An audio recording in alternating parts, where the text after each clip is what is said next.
Mesdames et messieurs, merci d'être avec nous et bienvenue dans votre émission Entretien. Entretien de ce jour qui reçoit un éminent journaliste et analyste politique, Gustave Kalinga. Avec lui, nous allons parler de l'actualité de l'heure en République démocratique du Congo. Monsieur Gustave Kalinga, bienvenue parmi nous. Merci beaucoup, John, pour cette invitation. Et c'est un plaisir de vous recevoir. C'est vrai, en République démocratique du Congo, ces derniers jours, les choses bougent dans tous les sens.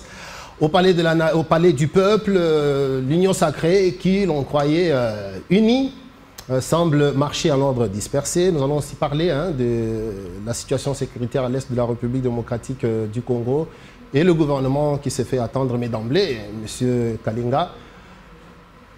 Au palais du peuple, l'union sacrée semble diviser, le présidium d'une part, l'ensemble des regroupements et partis politiques d'autre part. C'est comme s'il y avait un malaise alors que l'on croyait que tout allait marcher comme sur des roulettes puisque l'union sacrée est largement majoritaire au Parlement. Quelle est la lecture que vous en faites? Monsieur John, je voudrais seulement vous dire que l'histoire, c'est un phénomène répétitif du temps. Le président de la République, chef de l'État, vient de commettre une grosse erreur en croyant qu'en mettant sur pied ce qu'on appelle union sacrée, il allait se retrouver avec des gens sincères et de bonne foi. Mais il doit se rappeler que son papa, le feu Etienne Tshisekedi, avait aussi osé mettre sur pied une structure qu'on appelait Union Sacrée Radicale, USR, USORAL. Justement. Mais curieusement, il avait été trahi. Parce que les gens sont venus dans l'Union Sacrée, non pas pour partager la vision de l'opposition de l'époque, la vision du changement radical. Mais les gens sont venus dans la blanchisserie. C'était des criminels économiques, des criminels du sang, qui cherchaient où s'abriter pour éviter la vindicte populaire. C'est comme ça que nous avons trouvé la plupart des moboutistes qui sont venus à la 12e rue pour se faire membres de l'UDPS. Et au-delà de tout ça, Tshisekedi, Etienne, à l'époque, était surpris de constater que ces gens-là étaient venus pour le torpiller. Et 30 ans après, Félix Antoine Tshisekedi, en voulant obtenir une majorité sociologico-numérique, mais Fati se retrouve avec une majorité numérique. Des gens qui sont venus le rouler. Des gens qui ne veulent pas partager sa vision, des assoiffés du pouvoir.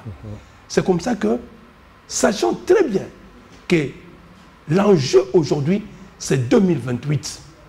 Et 2028, ils se disent qu'ils n'ont pas droit à l'erreur.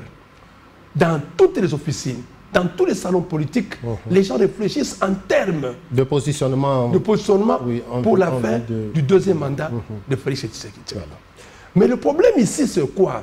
Le problème, c'est au niveau de l'union sacrée. Cette union sacrée, qui est qui?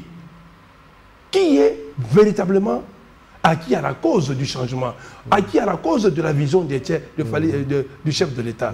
J'ai l'impression qu'il y a trop de moutons noirs dans cette affaire. Il y a à boire et à manger. Et surtout au niveau du présidium.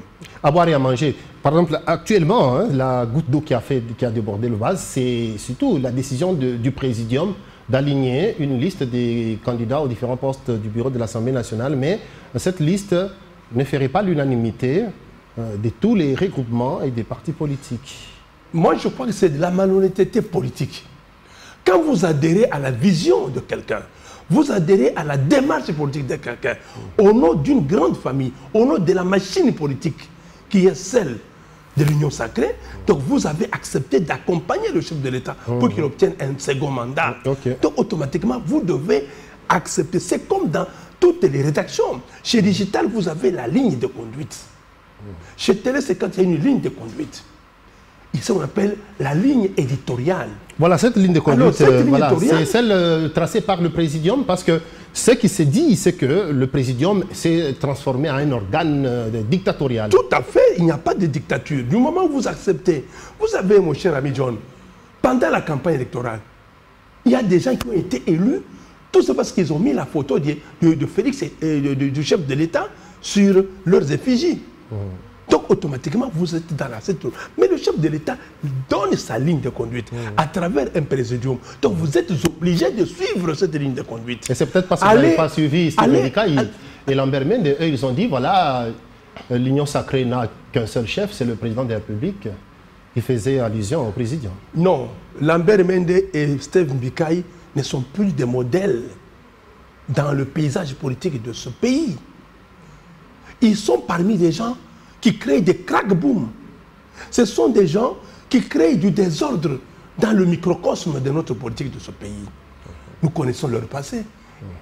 Ils auraient dû se taire. Qu'est-ce qu'ils reprochent à Mbosso? Parce que j'apprends qu'il y a une... Qu'est-ce qu'ils reprochent à Mbosso? Ils cherchent à s'éterniser la longévité. Au bureau et eux, de l'Assemblée nationale. Et eux, on lui reproche surtout d'avoir tout fait pour écarter tout challenger possible. Je commence par Mende. Moi, j'étais encore enfant. J'étais encore enfant, en deuxième primaire. Je suivais les émissions de la JMPR. C'est Mende Omalanga qui encensait le maréchal Mobutu. 100 ans Tokoto Mbele.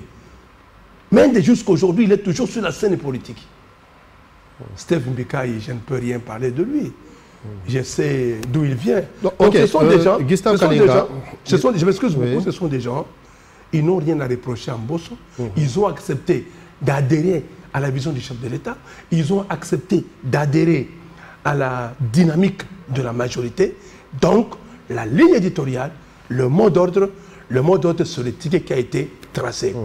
Qu'il se retrouve, qu'il ne se retrouve pas, ce n'est pas un problème pour se mettre sur la place publique.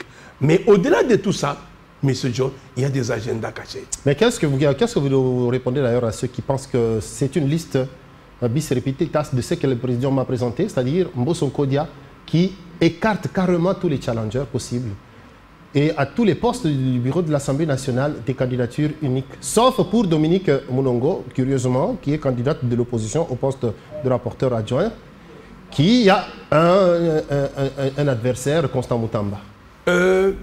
Ici, il s'agit de la liste de la majorité présidentielle, la liste de l'Union sacrée. Tous ceux qui ont adhéré à l'Union sacrée... Et entériné par le bureau de l'Assemblée nationale. Parce que ici... Apparemment, Mbosso ne fait pas la part des choses entre l'Union sacrée et l'Assemblée nationale. Ce n'est pas un problème d'Mbosso. Il y a des agendas quelque part. Cette liste, il ne faut pas dire que ça ne veut pas l'unanimité, mais cette liste vient surprendre ceux qui ont des agendas. Mais il y a une pétition qui est en train Non, cette pétition, nous connaissons la chanson. Nous connaissons la chanson. Et nous savons qui est derrière cette pétition. Et cette assemblée a toujours vécu dans des pétitions. Vous savez, mon cher ami, ici, il y a une majorité. Et cette majorité qui a accepté d'accompagner le chef de l'État. Et cette majorité estime qu'aujourd'hui, elle ne peut plus être une majorité. Et cette majorité estime que parmi nous, il y a des gens qui ne peuvent pas marcher avec nous. Au nom desquels vous êtes d'une même famille. Vous êtes... Les linges sales doivent se laver en famille. Vous venez... C'est entre autres pourquoi on a organisé la primaire pour désigner le candidat de l'Union sacrée au poste de président. Oui. Pourquoi ne l'avoir pas fait, peut-être pour les autres postes qui posent problème à ce jour? Les postes ne posent pas problème. Pourquoi imposer cette liste au prix même le poste ne pose pas problème. Le poste ne pose pas problème, John. Ce qu'il y a, c'est qu'au niveau de l'Union sacrée, l'enjeu, c'est 2028. Oui. L'erreur de l'UDPS, c'est d'avoir accepté de marcher avec des gens qui avaient des couteaux dans leur poche. Ils attendaient le moment. Parce que pour eux, l'enjeu c'est lequel? Pas de Félix Tshisekedi en 2028, oui. Pas de changement de constitution, pas de ceci, pas de cela. C'est la fin de l'UDPS, c'est la fin de Félix et c'est la fin de cette famille politique. Et tous ces gens-là viennent avec leurs agendas. Et ce n'est pas un secret. Celui qui manipule tous ces gens-là, il est connu. C'est Kamere et Mboussa. Bon, en fait, vous avez dit pas de changement de la Constitution. Nous devons justement en parler. Est-ce qu'il y a des gens déjà qui reprochent à l'Union sacrée, majoritaire au Parlement, de préparer un changement de la Constitution taillé sur mesure en vue de leur intérêt? Bon, moi je crois que cette Constitution, qu'on le veuille ou non, elle n'est plus adaptable aux exigences du moment. Qu'est-ce qui dérange dans la Constitution? Je commence par le commencement. Est-ce qu'aujourd'hui, la manière dont les assemblées provinciales se comportent, est-ce que vous ne voyez pas que c'est un marché? C'est un fonds de commerce carrément. Voilà, qu'on change le mode d'élection. Je crois qu'il faut arriver, des sénateurs parce que ou des gouverneurs, par exemple. Par rapport à ce que les gens croient, cette constitution ne donne pas les pouvoirs au président de la République. Tous les pouvoirs, c'est au Premier ministre. Si vous lisez bien cette constitution, celui qui a plus de pouvoir, c'est le Premier ministre. Mais les gens s'accrochent au chef de l'État. Qu'il fasse ceci, qu'il fasse cela. Mais le chef de l'État ne peut pas se réveiller le matin. Il ne peut pas se réveiller le matin. C'est au regard des promesses faites lorsqu'on n'était pas au pouvoir. On a promis le ciel et terre. Non. Le président de la République, il a un discours, il a un programme que lui conçoit. Il va déposer ça au niveau du gouvernement. C'est le gouvernement qui doit traduire ça en acte. Mais ça, ce n'est pas le président de la République, ça c'est le gouvernement. Ce président de la République a la majorité. Lorsque le gouvernement ne travaille pas bien, il a toute la possibilité bien sûr, bien sûr. Ici, le problème, c'est lequel? Le président de la République ne peut pas se substituer à une autre institution. Il y a séparation de pouvoir. Vous avez suivi dernièrement les ministres des Finances. Il est impliqué dans beaucoup de choses. Des détournements des fonds.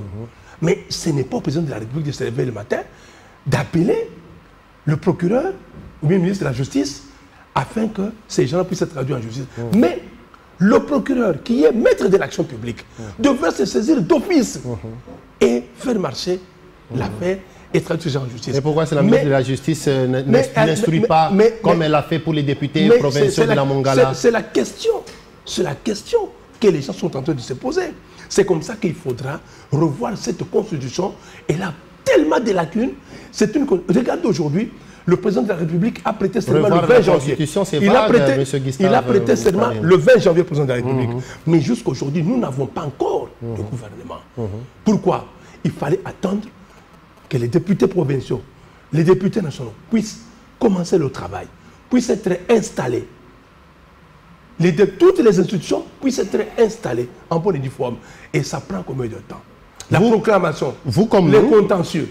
Vous voyez ce que ça fait? Monsieur Kalenda, vous comme nous sommes à l'écoute de la population. Nous suivons aussi l'évolution de l'actualité en République démocratique du Congo. Vous savez pourquoi les gens ont peur de ce projet de changer la Constitution? C'est surtout à cause de ce que Kabouya avait dit. Qui vous a dit que c'est le dernier mandat du chef de l'État? Kabouya a réagi en homme politique. Moi, à sa place, je dirais la même chose. Mais d'après la Constitution, c'est clair, c'est le dernier mandat du chef de l'État. Vous êtes au moins d'accord avec moi là-dessus? Mais bien sûr. D'après la Constitution, c'est le dernier mandat du chef de l'État. Est-ce que vous savez qu'il y a d'autres... Même si vous êtes favorable au changement de la Constitution, ou bien de la révision... Vous voulez d'abord changer la Constitution, vous êtes favorable au changement de la Constitution, ou bien qu'on puisse revisiter certains dispositifs de la Constitution? Moi, je crois que changer la Constitution, du moment où on change certaines dispositions, c'est déjà changement de la Constitution. Là, c'est une révision constitutionnelle. Mais bien sûr, c'est déjà, on touche. On touchera. On ne touche pas aux articles verrouillés. Du moment où on est en train de revisiter quelques dispositions, donc la Constitution n'a plus sa forme... Sans toucher les articles verrouillés. Ça n'a plus sa forme première. Je ne vois pas pourquoi, je donne l'exemple, les gouverneurs sont élus au second degré par les députés provinciaux. Au nom de l'unité nationale, tu as vu comment le tribalisme a pris de l'ampleur. Chacun doit rester chez soi. Même si dans la Bible, le tribalisme, il a quelques dispositions bibliques qui démontrent que sous Auguste César, il était dit que chacun se fait recenser chez soi. C'est comme ça que Joseph et Marie se sont déplacés en cours de route. Jésus naîtra à Bethléem. Comprenez? Justement. Mais aujourd'hui, le tribalisme, c'est devenu quelque chose, c'est un virus. Mais pour mettre fin à ça, qu'est-ce qu'il faut? Pour créer une sorte de synergie au niveau des communautés. Mettre fin à la territoriale des originaires. Placer des noms originaires. Tu es élu chez toi à Lubumbashi, dans le Haut-Katanga, le chef de l'État peut te permuter pour aller travailler ailleurs, parce que le Congo reste indivisible. Mobutu l'avait appliqué, c'était un succès. Aujourd'hui, je ne vois pas pourquoi. Il y a des pays où on ne touche pas la Constitution. Il y a des pays où le président de la République c'est à peine. Mais pourquoi les gens s'attachent à la politique? C'est devenu un second métier. Ou par contre, le premier métier. Tout le monde voudrait peut-être le mieux. Tout le monde voudrait les fonctionnaires être politicien, sont abandonnés à leur triste sort. Tout le monde voudrait avoir une place au soleil à travers la politique, justement, pour avoir un peu d'argent. Et ce n'est pas normal pour un pays sérieux. Voilà. Ce n'est pas normal. Mais justement, pour changer ça, il faut déjà des bonnes décisions. Alors maintenant, réduire peut-être les trains de vie des institutions. Non, maintenant le problème. Pourquoi cela ne se fait pas? Maintenant, le problème c'est lequel? Le problème c'est que je ne vois pas en quoi les gens s'agitent. Non, on ne touche pas à la Constitution. Mais qu'on touche pas. C'est depuis 2004. Les gens sont allés à 106 en 2001. On a réunifié le pays. On est allé aux élections en 2006. On est allé aux élections en 2011, en 2018, en 2023. Et vous allez regarder, les problèmes restent les mêmes. Les problèmes restent les mêmes. Il n'y a pas de changement. Donc, organiser les élections, ce n'est pas la fin, le début de la solution au problème congolais. C'est ce que moi je constate. Oui. Moi je crois que le problème est ailleurs. On peut ne pas toucher la Constitution, mais le problème congolais, c'est dans le mental du Congolais. C'est dans l'esprit congolais. Voilà, M. Gustave Kalinga, est-ce que maintenant, parler de changer de la Constitution, est-ce une priorité? Parce que la priorité aujourd'hui, en tout cas, même si on pose la question à un petit enfant, c'est la sécurité à l'est de la République démocratique du Congo. Je vais y arriver. Pourquoi est-ce qu'on ne trouve pas d'abord des solutions aux problèmes sécuritaires, aux problèmes des déplacés, avant même d'arriver au social dans les zones non en conflit? On veut s'attaquer au changement de la Constitution. Je vais répondre à ta question. Pourquoi on doit changer la Constitution? Pourquoi donc? Mon cher ami, tu sais, quand le titre de sénateur, qui est un sénateur? Quand tu causes, quand tu lis Jules César. J'espère que attends, quand tu lis Jules César, à Rome, dans la Rome antique, les sénateurs, c'était des sages. Des anciens. Des anciens. Comme le nom des gens qui maîtrisent la coutume, qui maîtrisent les habitudes, les gens qui ont une certaine expérience de la vie. Et des sages qui ont comme maladie les reins, les gouttes, des gens qui sont déjà fatigués, mais ils ont une sagesse. Mais dans notre pays, vous trouvez un sénateur de 23 ans, de 30 ans, de 27 ans. Et c'est normal ça. Il faudra que cette constitution puisse être révisée afin qu'on redonne la possibilité du choix des sénateurs. Il n'est pas normal que les sénateurs puissent être élus. Il n'est pas normal qu'un sage puisse aller acheter son siège. Il est normal qu'on interroge dans chaque circonscription, qu'on trouve, qu'on choisisse, que le président de la République ait le pouvoir de choisir les sénateurs. Par exemple, dans le Congo central, avec les Makoukou Matatu, dans chaque district, qu'on pose la question aux origines de ces districts, donnez-nous les sages de ce coin. Ce sont les chefs coutumiers, ce sont les opinions, hein, les leaders d'opinion qui choisissent les sages. Ce n'est pas normal de trouver des jeunes gens.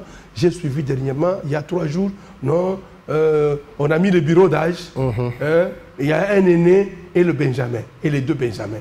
Ils ont quel âge? 29 ans, 30 ans. Qu'est-ce qu'ils ont de sagesse pour être sénateurs? Une raison pour changer la Constitution. La justice elle-même est malade.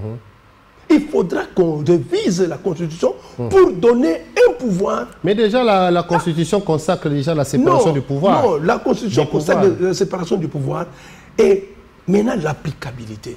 Pourquoi est-ce que pour appliquer, il faut changer pourquoi le maître de l'action publique est toujours silencieux devant les actes de terrorisme, les actes de vol, de détournement de deniers publics, des actes qui gênent l'opinion, la bonne marche de la vie sociale des gens.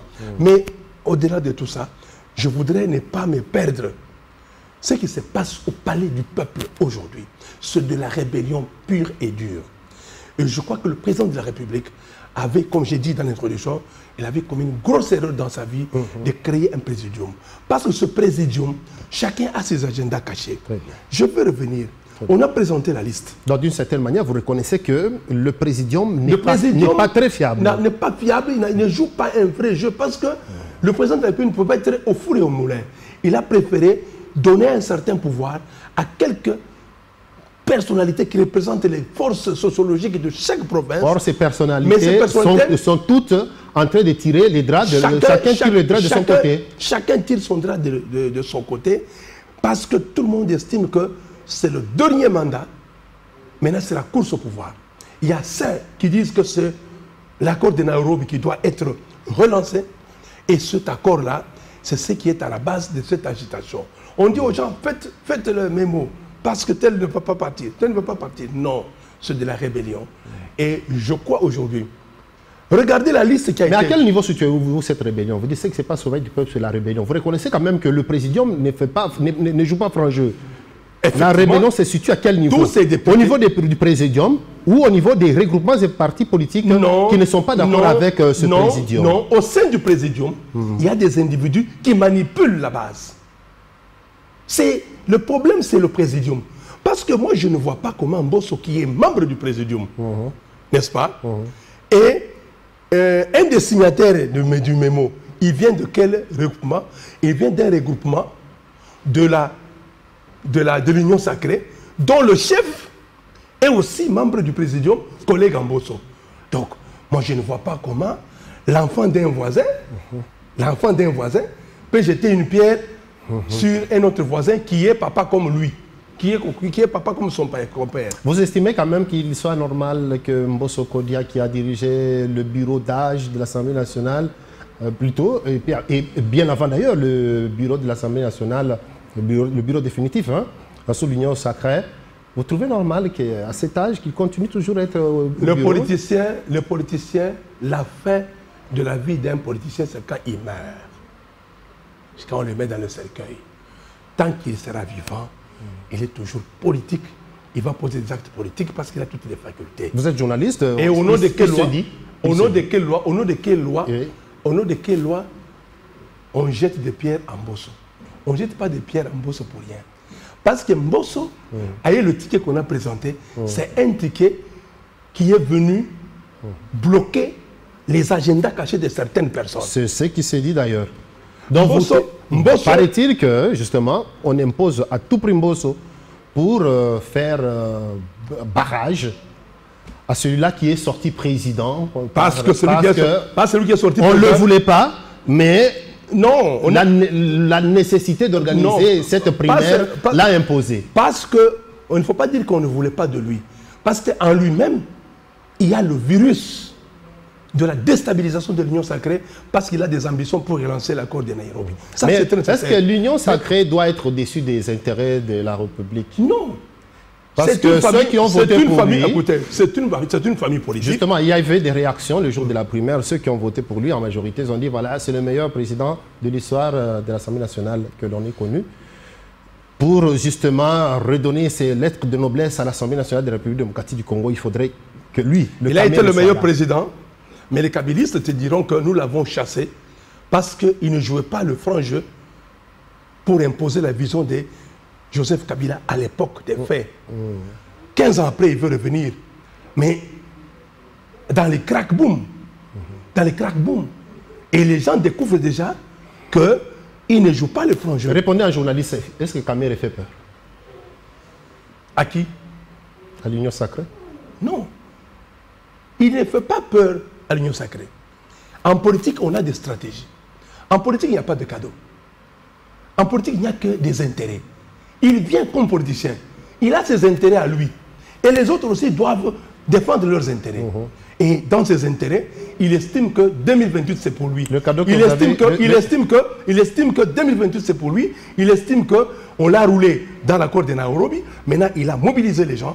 Il a son lieutenant. Je n'ai pas peur de le citer ici. Celui qui manipule tout ça, celui qui prépare, c'est son lieutenant, son curé, qui s'appelle Jean-Lucien Boussa, qui mobilise tous ces gens-là pour arriver à casser l'élan de l'Union Sacrée. Mais alors, ce qu'ils oublient, après avoir monté toutes ces stratégies, ils se sont dit, nous attaquons le fils de Bahati. Bahati, un grand politicien, il a perdu le Nord. Devant les menaces, il a changé. Il a retiré son fils. Il a retiré son fils. Et a présenté Poli. Mais au nom, qu'est-ce qu'on lui a promis? C'est ça la question en politique. Qu'est-ce qu'on lui a promis pour qu'il retire son fils? Or, en retirant son fils, il fragilisait la cohésion au niveau du présidium, au niveau de l'Union sacrée. C'est-à-dire que le ticket là, on pousse aussi Jean-Pierre Bemba à retirer sa petite sœur. Or, Caroline Bemba, qu'on le veuille ou non, elle est membre de ce parti depuis la fondation. Elle a occupé des postes importants. Elle est députée depuis 2011, 2018 et 2023. Elle a occupé des postes importants comme responsable de la commission des sages au niveau du Parlement. Donc c'est un cadre tout à fait aguerri. Et puis, elle est universitaire. Elle est détentrice de diplômes importants dans des universités prestigieuses. Dans ce jeu-là. Alors maintenant... Je t'aime, moi non plus. Oui, peut-on leur dire que l'Union sacrée, c'est une unité tout à fait fragile? Non, on a compris que le président aura des difficultés pour s'émouvoir avec ses agendas cachés, avec le nouveau ticket. Alors qu'est-ce qu'il faut faire? Voilà, il faut chercher à casser, à déstabiliser. Mais Mbosso Bahati est tombé dans le piège en retirant son fils. Donc d'après vous, il devait le maintenir? Il devrait le maintenir parce qu'en retirant ce fils, il y a eu un deal. Quel est ce deal? Ça démontre déjà au niveau de l'Union sacrée, au niveau du présidium, les violons ne s'accordent pas. Il y a des enjeux cachés. C'est là où je vous dis, tout le monde regarde 2028. Mais alors, ce qu'ils oublient, le président de la République, lui tient à sa majorité pour faire passer sa vision. Non pas pour se maintenir au pouvoir, mais il tient à sa vision, il tient à cette majorité pour faire passer sa vision. Mais si cette majorité commence à s'effriter, il a le pouvoir constitutionnel de dissoudre ce Parlement et de renvoyer dos à dos chacun. Et ça ne sera pas à son intérêt. Non, non, il est libre. Ça ne sera pas à son intérêt, pas du tout. Non, tu as dit, en politique, ce sont les intérêts personnels pour se maintenir au pouvoir. Il n'a pas besoin de marcher avec des gens. Il n'a pas à se soumettre aux humeurs des gens. Parce que tu sais, mon cher ami, tu sais que tu dois savoir le bilan. Il est le seul qui va présenter, il va assumer le bilan. Il assumera seul. Alors, du moment où il rencontre des gens qui ne partagent pas sa vision, et tous ces gens qui sont venus à l'Union sacrée, après avoir accompagné l'ancien régime dans beaucoup de désordres, ils ont adhéré de façade à l'Union sacrée. Donc pour Mais en réalité, ils avaient des agendas cachés. Et pour sauver l'Union sacrée, empêcher que l'Union sacrée ne puisse s'effriter, vous préconisez par exemple que, voilà, que l'on s'en tienne à cette liste que le Présidium a présentée et que Christophe Mbosso a entériné. En principe. Mais là, samedi, il n'y aura pas vote. Non. Ça sera un plébiscite, tout simplement. Mais bien sûr, parce que c'est la majorité qui est au pouvoir. C'est la majorité qui donne le mot d'ordre. Mon cher ami, tu sais... Mais cette loi de la majorité risque de se transformer en une dictature de la majorité. Non, non, mon cher ami. Du moment où vous acceptez de venir dans une majorité, on n'a pas appelé les gens. Les gens ont adhéré. Ils ont adhéré librement. Librement, c'est le choix de la liberté. Voilà, nous allons peut-être évoluer, mais vous-même, vous dites déjà que voilà, le présidium ne joue pas à franc jeu. Le chef de l'État lui-même, est-ce qu'il va vraiment encore faire confiance à ce présidium? Effectivement, dans ce présidium, les choses sont claires. Les gens qui jouent franc jeu, ça je dois vous le dire aujourd'hui, ils ne sont que 3. Ils ne sont que 3. Jean-Pierre Bemba, Mbosso qui est attaqué, et le jeune Kabouya. Mais pourtant, c'est Mbosso qui fait l'objet de toutes les controverses. Bien sûr. On ne jette des pierres qu'à une mangue mûre. On sait que Mbosso détient des secrets, des stratégies. C'est lui l'ancien. C'est lui le véritable gardien, le sorcier de la case du village. Alors il faut vraiment le déstabiliser pour laisser l'ouverture.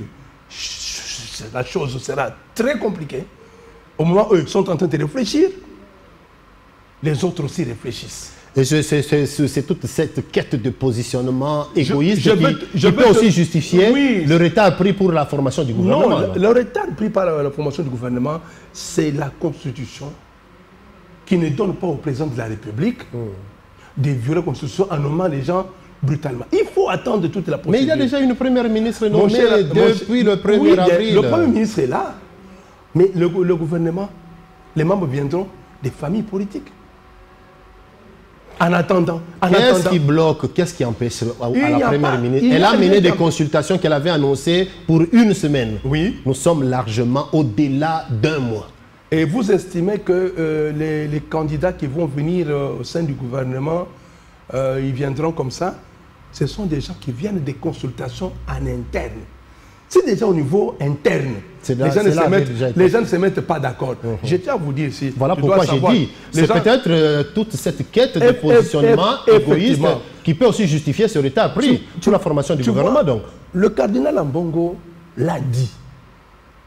Les gens vont au gouvernement pour aller se partager le gâteau. Certaines indiscrétions.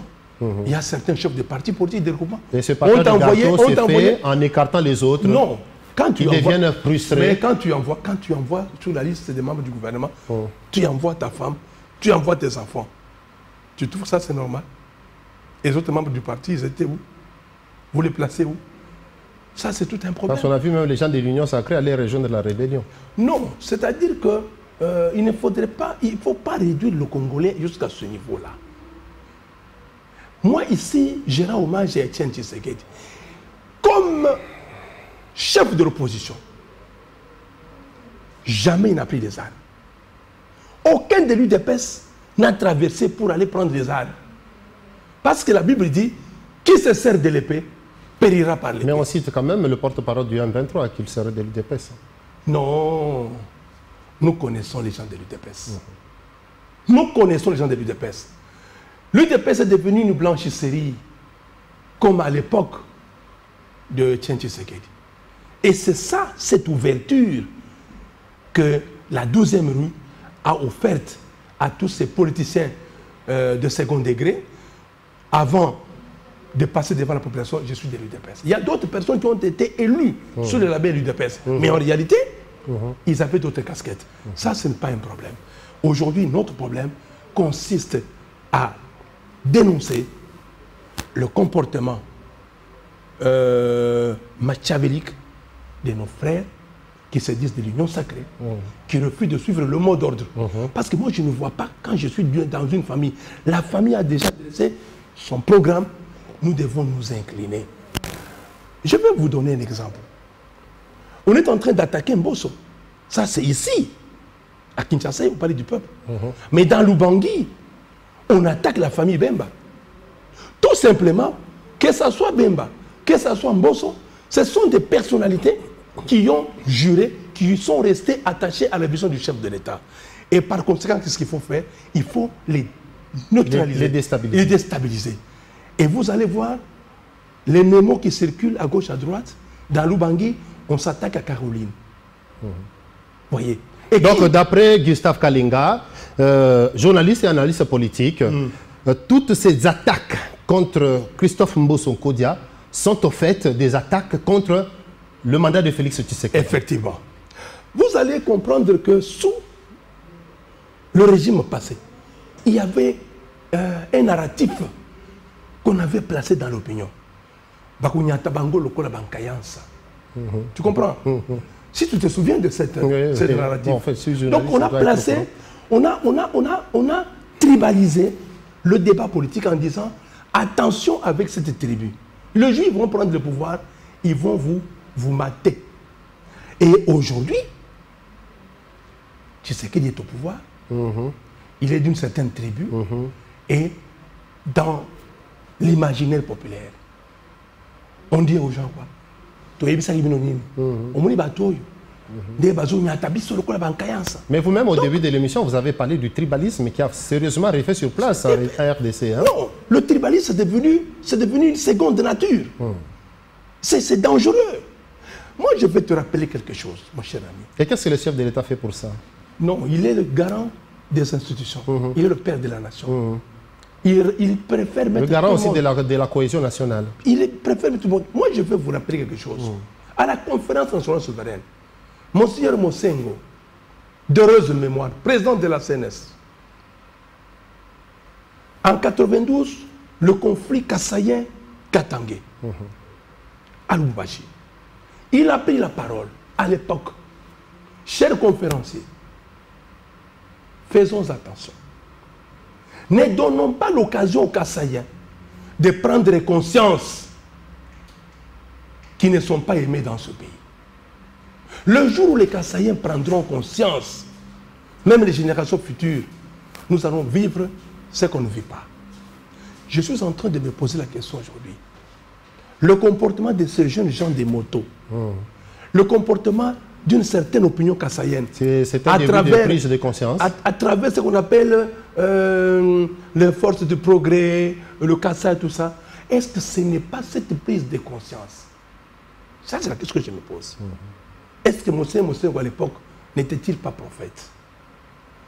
Et il faut faire en sorte qu'aujourd'hui, ces genres de discours disparaissent. Il faut faire en sorte aujourd'hui que la cohésion nationale revienne. Mais qu'est-ce que le chef d'État lui-même fait? Parce que lui-même, c'est sous son mandat surtout qu'on parle beaucoup trop de tribalisme.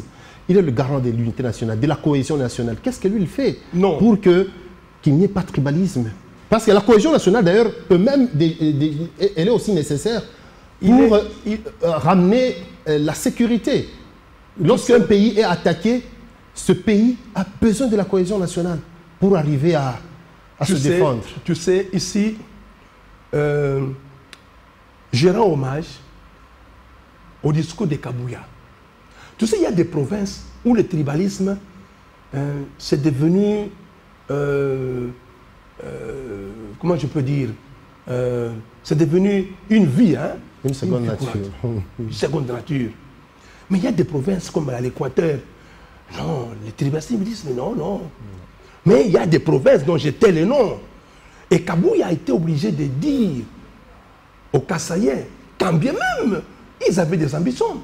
Parce que comme vous le vouliez ou non, il y a dans certaines provinces où la communauté kassaïenne est très forte, sans pour autant prendre le devant.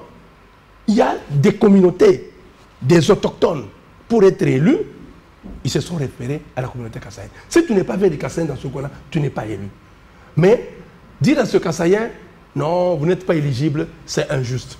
Mais au nom de la cohésion, au nom de la paix, parce qu'eux-mêmes, les autochtones, n'aiment pas, ne veulent pas que les autres puissent avoir accès à l'espace du pouvoir.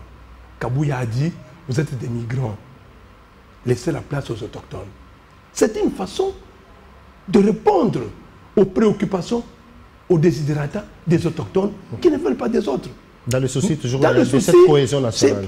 Là, c'est la démarche du chef de l'État. Dit que Botike la Bango, basé pas na Bango. Mais alors, on doit assumer dans les avenirs, dans les temps qui viendront. Je me souviens. Je prends l'exemple de la Gécamine. Je prends de la Gécamine. En 92, on a chassé les non-originaires, dont les Kassaïens, de la Gécamine et du Katanga. Mais à l'entrée de l'Afden, certains Katangais voulaient gérer l'Amiba. Certains Katangais voulaient se retrouver dans la gestion de l'Amiba. Ça posait des problèmes. Donc les choses que nous posons aujourd'hui, les actes que nous posons aujourd'hui, il faut toujours nous dire, quelles sont les conséquences qui vont venir demain? Alors c'est pourquoi je voudrais aujourd'hui demander à tous ces députés, membres de l'Union sacrée, de ne pas commettre l'erreur. Parce que c'est une majorité qui doit marcher pour matérialiser la vision du chef de l'État. Mais du moment où vous manipulez les députés au Palais de la Nation pour faire partie d'Imbosso, et entre-temps, vous envoyez d'autres Quidam dans l'Ubangui pour s'attaquer à la famille Bemba, là on comprend déjà qu'au niveau du présidium, il y a des éléments qui sont acquis à la cause du chef de l'État et qui sont déterminés à accompagner le chef de l'État à verrouiller le village. Et ce sont ces gens-là qui sont attaqués. Et attaquer Mbosso aujourd'hui, c'est-à-dire que se paraître à la face du monde comme des ennemis de la vision du chef de l'État. C'est Gustave Kalenga, journaliste et analyste politique. Libre Opinion, c'est aussi ça, Digital Congo, c'est aussi ça votre émission Entretien. Et je rappelle, nous avons reçu Gustave Kalenga, qui est un journaliste très réputé, journaliste et analyste politique. Merci de nous avoir partagé votre opinion. Non, je t'ai dit que si vous avez encore d'autres questions, si vous avez d'autres préoccupations, je suis je reste ouvert à l'intention de l'opinion pour donner des éclaircissements. Parce que les gens doivent savoir que le président de la République, il a le pouvoir constitutionnel de dissoudre ce Parlement et renvoyer tout le monde chez soi. Parce que d'abord dans l'opinion, les gens estiment que beaucoup de ces députés-là, certains avaient des machines à gauche, à droite. D'abord, la légalité, la légitimité, leur légitimité pose problème. Le chef de l'État peut profiter de l'occasion pour dire, bon, pour Nayango, et là, la population va dire, bon, on se pose la question, tu es arrivé là-bas comment? Donc, ils sont obligés de garder leur siège en voulant suivre. Dans la discipline. Il faut rester dans la discipline du parti. Et les gens qui créent les désordres au sein du bureau sont connus. C'est le président lui-même. Au sein du présidium. Du présidium. C'est le président lui-même, le candidat président, avec son état-major. Ils sont en train de vouloir créer le crack-boom pour rien. Mais ce crack-boom va nous amener à un niveau où le chef d'État sera obligé de dissoudre ce Parlement et d'avoir une nouvelle majorité pour vouloir imposer sa vision. Et les linges sales se lavent en famille, on espère que tout va bien se passer la nuit porte conseil. La nuit porte conseil et nous demandons à tous ces signataires, de se raviser sur de la rébellion au sein d'une famille politique. Et cette famille devra matérialiser la vision politique. Parce que vous avez dit, les 5 années qui viennent de passer, on n'a rien vu en termes de réalisation à impact visible. Maintenant, il faut qu'il y ait la quiétude au sein de la famille politique. Justement, tout ça, ça inquiète. Maintenant c'est le présidium qui est à la base de tout ce problème. Le président de la République doit maintenant refaire, il doit avoir un nouveau présidium, avoir une nouvelle majorité, qui n'ait pas peur. Tous ces députés, ils sont habitués à faire les vagabondages politiques. Nous avons vu des gens qui étaient kabylistes hier, pur et dur, ils sont devenus très tchéquistes, pur et dur. Ce sont des pratiques diaboliques et maléfiques. Voyez, il faut que nous élevions notre pays. À propos de la guerre de l'Est, on n'est pas agressé. Nous n'avons pas les M23. Ce sont les multinationales, c'est la communauté internationale qui utilise un commissionnaire Kagame pour prendre nos minéraux à Rubaya, le coltan, tout ça. Nous connaissons tout ça. Mais avec la diplomatie, nous arriverons à mettre fin à ça. Mais que les Rwandais sachent une chose. Tôt ou tard, les Congolais se vengeront. Mais entre-temps, ce sont des sites de déplacés qui sont bombardés, des terres congolaises bombardées, des morts congolais. Mais la riposte ne se fait pas attendre. On ne doit pas tomber dans le piège de la riposte. Quand il y a la guerre au front, la diplomatie aussi va parler. Donc moi je crois qu'il faut donner la chance à la diplomatie pour mettre fin à cette guerre. Gustave Kalenga, c'était votre opinion et nous la respectons. Merci beaucoup. Les téléspectateurs et les auditeurs de Digital Congo vous ont suivi. Merci beaucoup. Ils vont se faire, chacun va se faire son idée. Si nous avons des feedbacks, nous serons encore obligés de vous rappeler pour d'autres éclaircissements. Il y aura beaucoup de feedbacks. Merci beaucoup à vous de nous avoir suivis. Cette émission se termine par ici. Je rappelle, nous avions comme invité Gustave Kalenga, qui est journaliste et analyste politique. Avec lui, nous avons parlé de la situation de l'heure en République démocratique du Congo. Ça bouge à l'Union sacrée. Voilà, nous allons en savoir plus les jours qui viennent. Monsieur Gustave, merci d'être passé.